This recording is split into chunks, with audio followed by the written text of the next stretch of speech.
Magandang araw sa inyo lahat. Ako po pala si Mark Kaisen, Technician Diaries. Ngayong araw, isang istorya na naman ang bubuksan natin. At kung mahilig ka sa sasakyan, para sa itong video na ito. Intro, let's go!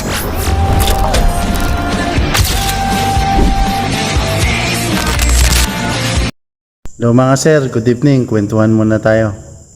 Meron kasi akong isang kaibigan na diniagnose ko noon last week.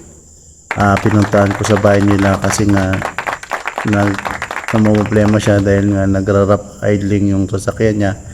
Tapos ang lakas ng amoy ng gasoline.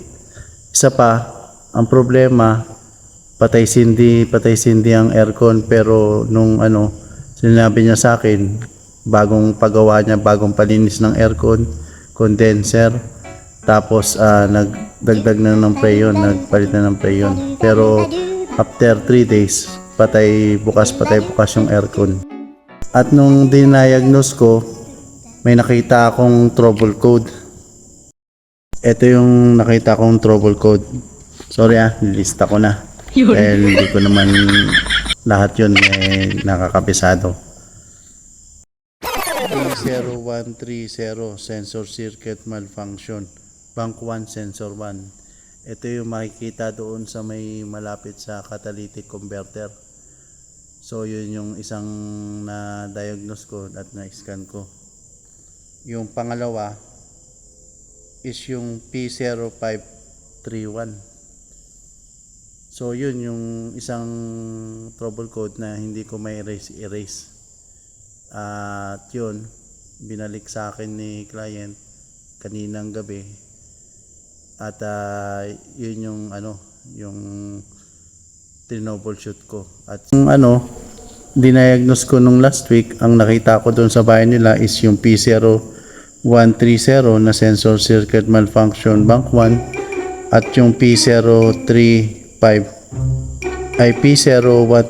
sensor heater circuit malfunction. So yun, nag-decide ako na bumili ng bagong oxygen sensor. Ako pinalitan yung oxygen sensor kasi ang oxygen sensor kasi ay may sariling heater yan. So kapag sira ang oxygen sensor heater, walang binibigay na signal papunta doon sa may ECU. Ngayon, nagkakaroon ng malfunction yung ECU. Ang cause nun, rough idling, mataas sa consume ng gasoline. Tapos yun nga, nangangamoy yung gasoline yung sasakyan. Tapos minsan, mahina yung hatak ng makina at mausok. So yun yung cause nung Trouble code na yun. So paano ba nangyayari yun? Ganito kasi yun. Ako si driver. Sinitch ko yung aircon. Tapos si ECU ang nagde-decide kung mag-open ba yung aircon or kailan mag-open yung aircon, kasi meron siyang mga signal na pine-verify bago bigay ng signal papunta dun sa pressure sensor ng compressor. Yun, mahalaga yun. Alam nyo ba na kapag ang isang sasakyan ay nag-overheat, automatic na nawawala yung aircon. Bakit? Kasi isa yung aircon na nagbibigay ng load, additional load sa makina para lalo niyang painitin yung sasakyan. So kung sira yung sensor na pressure sensor ng aircon, automatic yan na ma-overheat yung makina. So ito yun. Ito yung isang dahilan kung bakit hindi mabura-bura ko yung trouble code na yung tinatawag na RPM idle condition. Kasi pag yun nangyari, nagkakaroon ng rough idling. So ito yun, mamaya papaliwanag ko sa inyo kung bakit nagaganon at hindi ko mapura-pura yung trouble code na yun. Pero nung nagawan ko ng paraan, yun, gumana na yung aircon at saka yung trouble code na erase ko agad. Pasensya na. Time check 11:30. So natapos ako kanina ng 10. So dapat pauwi na ako sa amin, pero siyempre inuna ko muna yung client natin kasi kawawa naman, isa siyang teacher. So tara, panoorin natin. Good evening mga sir, nandito na naman tayo once again Another day, another vehicle to servicing. Inabot na tayo ng gabi. So, siningit ko lang ito. Dahil yun nga, nagkaroon ng problema.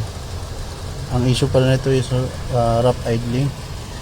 So, kaya binaklas ko na rin, sinama ko na rin tong para linisan yung gasket nagli-leak. So, lalagyan ko na ng konting gasket maker. Madali na naman yan. Nag-check na ako ng mga wirings, nagpalit na ako ng oxygen sensor, bank 1, tapos so far okay pa naman yung engine oil, kaka-change oil lang niya. Nag-check na rin ako ng coolant level, mga brake fluid, all goods, wiring all goods. Ito lang yung problema sa ignition coil, may crack yan konti. So yun, gawan ko na ng remedyo para at least na-trouble na natin. Yun lang. So time check 7:30 PM. 6:30 PM pala, sorry. So okay, all goods in the hood. At yun lang, maraming salamat sa panonood. Thank you for watching. Please like and share. Thank you, bye bye.